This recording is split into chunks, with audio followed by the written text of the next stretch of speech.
Bismillahirrahmanirrahim. Assalamualaikum warahmatullahi wabarakatuh. Hello guys, let me introduce myself. My name is Farah Zulfa Az-Zahra with student ID number 231230145. I'm from the 5th grade of English Education at Sultan Maulana Hasanuddin Banten. Okay, here I will explain about hakikat manusia, alam dan kehidupan in the course of philosophy and Islamic education. Di slide pertama itu ada latar belakang. Filsafat dan ilmu pendidikan memiliki keterkaitan yang erat dalam memahami hakikat manusia, alam, dan kehidupan. Di sini, filsafat sebagai ilmu pengetahuan yang berupaya untuk mencari kebenaran yang paling mendasar mengenai eksistensi manusia, relasinya dengan alam, serta tujuan hidup yang dijalani. Sementara itu, ilmu pendidikan berperan sebagai wadah untuk mewujudkan pemahaman filsafat ke dalam praktik nyata melalui proses pembelajaran dan pembentukan kepribadian. Selanjutnya ada hakikat manusia dalam filsafat dan pendidikan. Objek formal filsafat manusia adalah hakikat manusia dan struktur dasar manusia. Jadi, menurut Michael Rich, filsafat kemanusiaan adalah studi tentang prinsip-prinsip keberadaan atau bisa dibilang dan principle the enter. Dan selanjutnya ada Leahy yang mengemukakan hakikat manusia dalam kajian filsafat adalah yaitu melalui mana manusia menjadi dirinya sendiri, melalui mana manusia mempunyai sifat-sifat yang unik, dan melalui mana manusia mempunyai nilai-nilai yang unik. Oke, di sini ada pandangan para tokoh filsafat Islam terhadap hakikat manusia. Yang pertama itu ada Ibn Arabi. Menurut Ibn Arabi bahwa tidak ada makhluk Allah Subhanahu wa taala yang lebih sempurna dibandingkan dengan manusia atau dengan makhluk lainnya. Kenapa? Karena Allah itu telah memberikan sifat-sifat Rabbaniyah yang menjadikan manusia itu hidup, dapat mengetahui, berkuasa, memiliki kehendak, dapat berbicara, dapat mendengar, dan dapat melihat. Nah, di sini sebagai makhluk yang sempurna itu dapat dilihat dari yang pertama itu ada segi wujud. Kenapa segi wujud? Karena kesempurnaan manusia dari segi wujud terbukti karena manusia merupakan makhluk ciptaan Allah yang paling sempurna. Dan yang kedua itu ada segi pengetahuan. Karena manusia itu telah mencapai tingkat kesadaran tertinggi menjadi manusia sempurna atau yang bisa disebut dengan insan kamil, hanya dapat dilakukan dengan ibadah kepada Allah Subhanahu wa taala. Dan yang kedua itu menurut Al-Ghazali. Menurut Al-Ghazali, manusia merupakan ciptaan Allah Subhanahu wa taala yang terdiri atas dua unsur, yakni jasmani dan rohani. Jika manusia tersebut ingin hidup sesuai dengan fitrahnya, maka dianjurkan kepada manusia untuk dominan dalam mempergunakan unsur rohani daripada jasmaninya. Hal ini menjadi pembeda di antaranya dari antara dirinya dengan makhluk lainnya. Namun jika unsur jasmani yang dominan, maka manusia akan kehilangan caranya memandang dunia sebagai manusia. Di sini Al-Ghazali mengungkapkan bahwa akal berfungsi penting sebagai alat berpikir dalam menjalankan kehidupan. Menurut Al-Ghazali, terdapat dua klasifikasi yang dilihat berdasarkan potensi kadar akal, yaitu akal praktis yang bertugas untuk mengungkapkan dan memberikan respon berupa gerakan anggota tubuh dalam melakukan aktivitas akal teoritis sebagai pengkajian tentang hakikat dari pengetahuan itu sendiri atau menalar realita. Dan yang ketiga, ada Muhammad Al-Naqib Al-Atas. Al-Atas menegaskan bahwa manusia adalah makhluk mulia yang terdiri dari ruh, jiwa, hati, dan intelek. Oleh sebab itu, maka pendidikan Islam harus menyentuh aspek-aspek tersebut secara mendalam untuk menciptakan manusia sempurna. Manusia memiliki sifat ganda berdasarkan Al-Quran, yaitu jiwa dan raga, yang berwujud fisik dan berwujud roh. Jiwa rasional adalah jiwa tinggi dan jiwa hewani adalah jiwa yang rendah. Ini merupakan contoh dari dua jiwa manusia. Selain itu, manusia memiliki potensi sebagai manusia yang beragama, yang berarti adanya rasa patuh secara total kepada Allah Subhanahu wa taala dan kepatuhan lahir dengan adanya pasrah atau penyerahan diri di dalam diri manusia. Manusia sendiri memiliki tugas menjalankan perannya sebagai Abdul li Allah dan khalifah Allah di muka bumi yang harus dilengkapi dengan berbagai fasilitas dan kemampuan yang mapan dan representatif kualitas yang tinggi. Nah, di sini ada pandangan yang lainnya. Menurut pandangan Hasan al-Banna, manusia itu terdiri dari beberapa unsur pokok. Yang pertama itu ada jasmani atau badan, Jasmani identik dengan jasad atau badan yang secara fisiologi memiliki makna tubuh yang terdiri atas tulang, daging, kulit, dan lain-lain. Dan yang kedua itu ada hati. Hati merupakan wadah dari pengajaran, kasih sayang, rasa takut, dan keimanan. Hati manusia juga berfungsi dalam tindakan manusia. Contohnya, jika hati manusia itu baik, maka apa yang ia perbuat juga pasti akan baik. Maka sebaliknya, apabila sebaliknya, jika hati manusia itu tidak baik, maka perbuatan dan perilaku yang dicerminkan juga tidak akan baik. Dan yang ketiga, ada akal. Akal berfungsi sebagai alat untuk berpikir guna menyikapi rahasia alam dan pernak-pernik alam nyata. Dan selanjutnya ada hubungan manusia dengan alam. Hubungan manusia dengan alam relasi adalah relasi yang sangat penting dan kompleks, melibatkan aspek spiritual, ekologis, filosofis, dan kultural. Secara umum, manusia bergantung pada alam untuk kebutuhan hidupnya, seperti pangan, udara, dan sumber daya lainnya.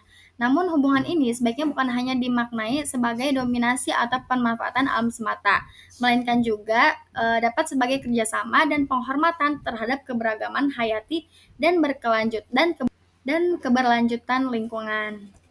Nah, di sini juga ada beberapa sudut pandang penting terkait hubungan manusia dengan alam. Yang pertama itu ada perspektif spiritual dan ekologis menekankan bahwa alam memiliki nilai intrinsik dan manusia perlu memandang alam sebagai subjek spiritual yang harus dihormati dan dilestarikan, bukan hanya saja sebagai bentuk objek yang bisa dieksploitasi semena-mena. Dan yang kedua itu ada hubungan harmonis terlihat dalam tradisi dan budaya masyarakat yang hidup berdampingan dengan alam, seperti di cerita rakyat Dayak Kenyah yang menunjukkan interelasi saling membutuhkan antara manusia dan alam. Oke, yang selanjutnya itu poin selanjutnya ada makna kehidupan dalam filsafat. Makna kehidupan dalam filsafat merupakan konsep yang beragam dan telah menjadi bahan perdebatan selama berabad-abad. Secara umum, makna kehidupan mengacu pada signifikansi atau tujuan keberadaan manusia dan kehidupan secara umum. Dalam pandangan filsafat, makna kehidupan bisa dipahami dari berbagai perspektif, baik yang bersifat objektif maupun subjektif. Di sini ada beberapa pandangan menurut para ahli. Pandangan yang pertama itu pandangan Aristoteles. Menurut Aristoteles, makna tertinggi kehidupan manusia adalah kebahagiaan atau bisa disebut dengan eudaimonia, yaitu keadaan objektif yang stabil dan berkelanjutan yang mencakup kesenangan batinia serta kemampuan menjalankan pemikiran dan keutamaan secara serentak dalam jangka yang panjang. Nah, kebahagiaan menurutnya itu bukan hanya soal perasaan subjektif saja, tetapi kondisi jiwa yang baik dan sempurna melalui keutamaan moral dan intelektual.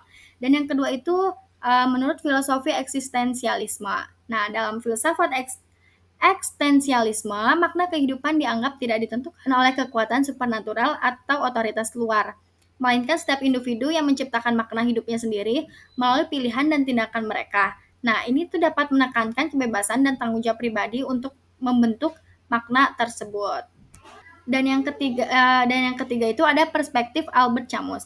Albert Camus memandang kehidupan sebagai sesuatu yang absurd, tanpa makna dan tujuan yang melekat, namun ia menekankan pentingnya menerima absurditas ini dan menjalani hidup dengan sepenuhnya, dan menemukan kebahagiaan melalui pengalaman hidup yang sebenarnya meskipun tanpa makna yang mutlak. Oke, sedikit menambahkan, di sini tuh ada filosofi kehidupan lainnya. Ada yang menilai hidup sebagai berkah yang harus disyukuri, hidup sebagai sumber kebahagiaan yang harus dipandang positif, dan hidup sebagai pelajaran yang terus memberi pengalaman dan perubahan. Di sini ada filsafat Timur Mohisme menekankan makna hidup melalui perhatian dan pengutamaan kesejahteraan orang lain, bukan hanya diri sendiri. Dan poin yang terakhir yaitu ada pentingnya pemahaman manusia, alam, dan kehidupan bagi dunia pendidikan. Nah, pemahaman manusia, alam, dan kehidupan sangat penting dalam dunia pendidikan. Kenapa sangat penting? Nah, karena ketiganya itu merupakan dasar utama bagi pengembangan proses pembelajaran yang holistik dan bermakna. Di sini ada 3 poin ya, pentingnya pemahaman manusia, alam, dan kehidupan bagi dunia pendidikan. Yang pertama yaitu ada pentingnya pemahaman manusia dalam pendidikan. pendidikan harus memanusiakan manusia dengan memperhatikan aspek psikologis, sosial, dan emosional agar siswa dapat mengembangkan potensi diri secara optimal.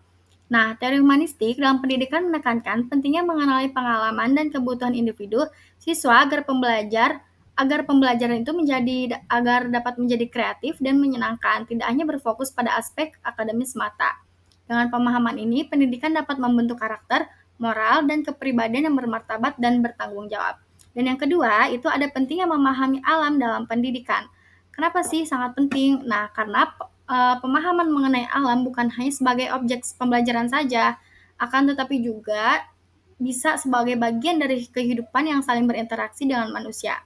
Nah, pendidikan yang mengintegrasikan studi alam dapat menanamkan sikap hormat, tanggung jawab, dan kesadaran lingkungan pada peserta didik, yang pada akhirnya berdampak pada keberlanjutan kehidupan. Nah, pengetahuan tentang alam ini juga sangat penting. Kenapa? Karena pengetahuan alam juga itu penting untuk dasar pengembangan ilmu pengetahuan dan teknologi yang bertanggung jawab.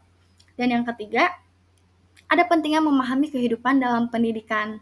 Nah, kenapa sih pendidikan itu harus mengajarkan gitu kan? Karena pendidikan itu harus mengajarkan siswa tentang kehidupan secara menyeluruh, mencakup aspek sosial, budaya, dan nilai-nilai moral yang berakar pada pengalaman hidup manusia. Nah, hal ini juga termasuk mengelola emosi, keterampilan sosial, dan pembentukan karakter yang kuat untuk menghadapi tantangan zaman. Nah, pendidikan berorientasi kehidupan menjadikan siswa siap menghadapi dunia yang kompleks dan dinamis dengan tanggung jawab dan kebijaksanaan. Nah, pemahaman dalam tentang manusia, alam, dan kehidupan sangat penting dalam dunia pendidikan karena ketiganya itu merupakan fondasi awal untuk menciptakan proses pembelajaran yang tidak hanya fokus pada transfer pengetahuan, tapi juga untuk membentuk karakter.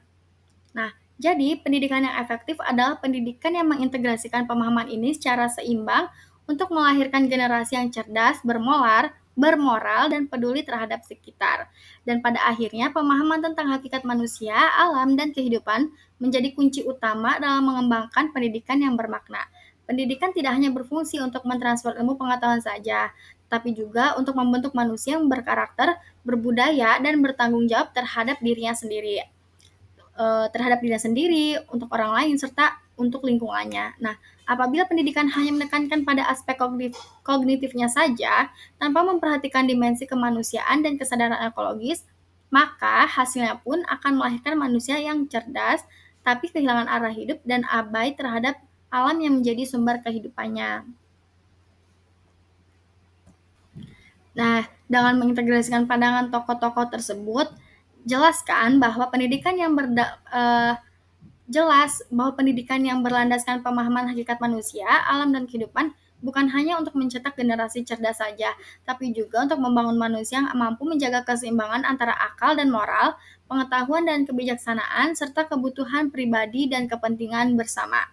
Nah, inilah pendidikan yang sejati yang memanusiakan manusia sekaligus menyiapkan mereka untuk menghadapi tantangan kehidupan dengan sikap yang bijaksana, bertanggung jawab, dan penuh makna.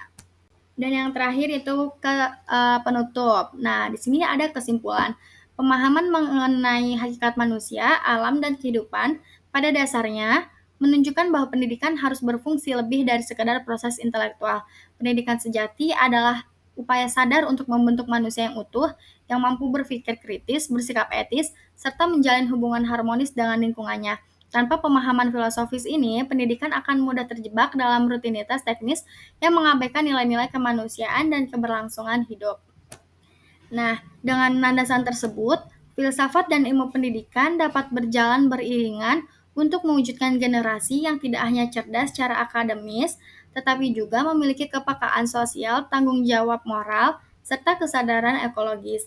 Dan pada akhirnya, pendidikan bukan sekedar jalan untuk mencapai pengetahuan, melainkan saran untuk menuntun manusia menemukan makna hidup, menjaga kelestarian alam, dan menjalani kehidupan dengan penuh bijaksana.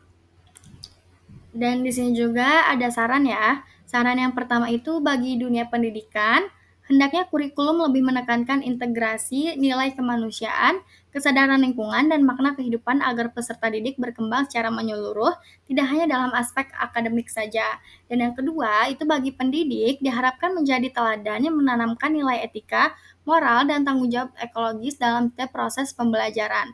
Dan yang ketiga itu ada bagi peserta didik perlu menumbuhkan kesadaran bahwa belajar itu tidak hanya untuk meraih pengetahuan saja, tapi juga untuk membentuk karakter, sikap kritis, dan kepedulian sosial. Nah, mungkin hanya ini saja yang bisa saya sampaikan. Semoga bermanfaat untuk kita semua. Terima kasih. Wassalamualaikum warahmatullahi wabarakatuh.